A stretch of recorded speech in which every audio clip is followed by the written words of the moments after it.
பிள்ளை பெற்ற பின்னரும் பெயர் வைக்க முடியாத ஒரே கூட்டணி இந்தியா கூட்டணிதான் என்று எடப்பாடி பழனிசாமி பேசியதற்கு, நாங்கள் இன்னும் பிள்ளைக்குதான் பெயர் வைக்கவில்லை, உங்களுக்கு இன்னும் கல்யாணமே ஆகவில்லை என்று உதயநிதி ஸ்டாலின் விமர்சித்தார். இவர்களா இந்தியா கூட்டணியில் பிரதமர் வேட்பாளர் நிறுத்த முடியும்? இங்கேயே ஒற்றுமை இல்ல. இந்த நாடாளுமன்ற தேர்தலிலேயே ஒற்றுமை இல்லாம இவர்தான் இந்தியா கூட்டணி ஒவ்வொரு வார்த்தையும் பேசிட்டு இருக்காரு. ஏன்னா சிறுபான்மை மக்களுடைய வாக்குகளை பெறுவதற்கு இந்த இந்தியா கூட்டணி தேவை. அதனால அடிக்கடி எப்பொழுது பார்த்தாலும் கூட்டத்தில் இந்தியா கூட்டணி ஆட்சிக்கு வரணும். எங்கேயா ஆட்சிக்கு வரும் போது இங்கேயே எதிர்த்து போட்டிடுறீங்க.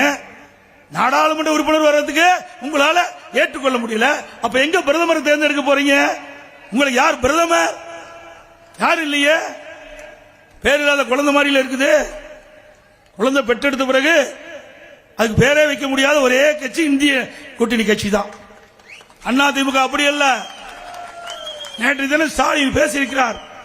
எடப்பாடி பழனிசாமி நாங்க இந்தியா கூட்டணி சொல்றோம், ஆட்சிக்கு சொல்றோம், ஆனா நீங்க என்ன சொல்ல போறீங்க அப்படிங்கிறாங்க. திரு ஸ்டாலின் அவர்களே, அனைத்து இந்திய அண்ணா திராவிட முன்னேற்ற கழகம் ஆட்சி அதிகாரத்துக்காக ஆசைப்பட்டது கிடையாது.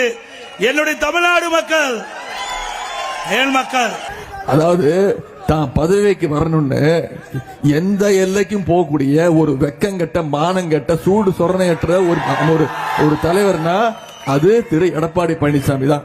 நாங்களாவது எங்களுக்காவது குழந்தை பிறக்கல, பேர் வைக்கல. ஆனா திரு பாதம் தாங்கி பழனிசாமி அவர்களே, உங்களுக்கு இன்னும் கல்யாணமே ஆகல. நான் கேட்கிறேன், உங்களுடைய பிரதமர் வேட்பாளர் யாரு? நீங்க பிரதமர், நீங்க பிரதமரா? திரு எடப்பாடி பாதம் தாங்கி பழனிசாமி பிரதமரா? போ. ஆனா முதலமைச்சர் அவர்த்துக்கே அவர் டேபிள் சார்க்குள்ள பூந்து போனாரு. அவர் பிரதமர் ஆகணும்னா என்னெல்லாம் பண்ணுவாருன்னு யோசிச்சு பாருங்க. எந்த எல்லைக்கு வேணா போவாரு. செய்திகளை உடனுக்குடனும் துல்லியமாகவும் தெரிந்து கொள்ள சப்ஸ்கிரைப் பண்ணுங்க.